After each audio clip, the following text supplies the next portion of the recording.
আসসালামু আলাইকুম। নার্গিস কিচেনে সবাইকে স্বাগত জানাচ্ছি আরও একটি রেসিপি দেখার জন্য।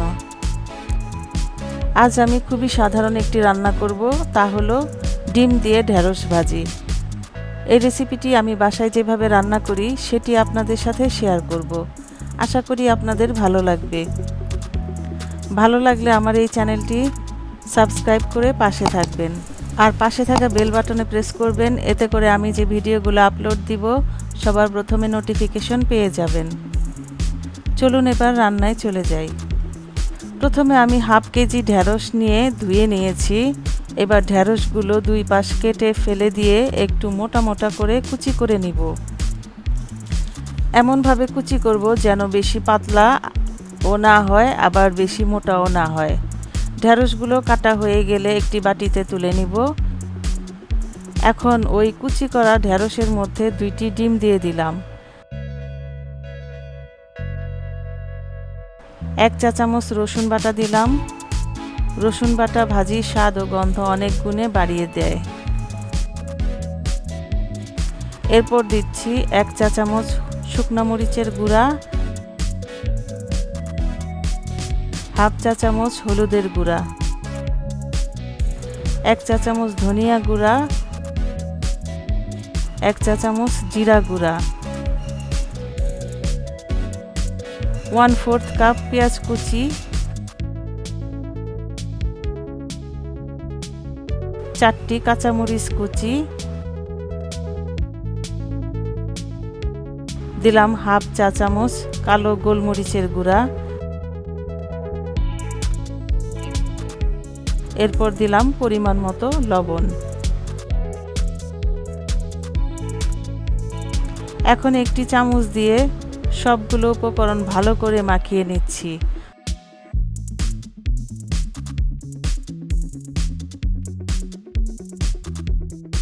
মাখানো হয়ে গেল। এবার চুলায় একটি প্যান বসিয়ে দিলাম। প্যান গরম হয়ে গেলে দিয়ে দিব 3 টেবিল চামচ তেল।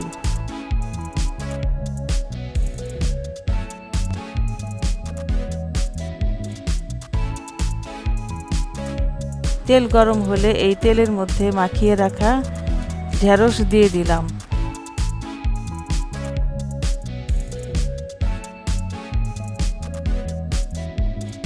ঢেঁড়স দেওয়া হয়ে গেলে চামচ দিয়ে একটু সমান করে দিলাম।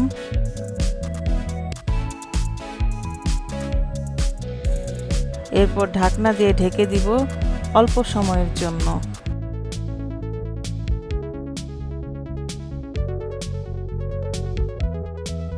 এরপর ঢাকনা খুলে নেড়ে চেড়ে দিব যাতে প্যানের তলায় লেগে না যায়। এরপর আবার ঢাকনা দিয়ে রান্না করব 5 মিনিট। অল্প আঁচে রান্নাটা করতে হবে।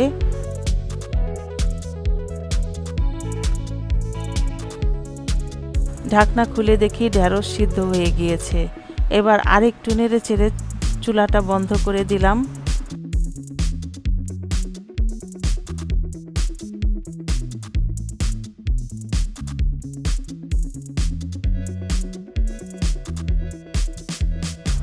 হয়ে গেল আমার মজাদার ঢেঁড়স ভাজি।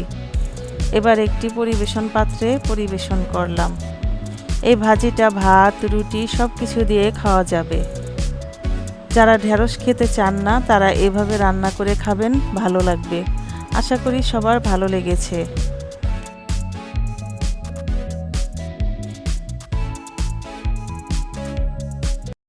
ভালো লাগলে আমার এই রেসিপিটি লাইক দিবেন, শেয়ার করবেন এবং এই চ্যানেলটি সাবস্ক্রাইব করে পাশে থাকবেন। রেসিপিটি দেখার জন্য সবাইকে ধন্যবাদ জানাচ্ছি। আল্লাহ হাফেজ।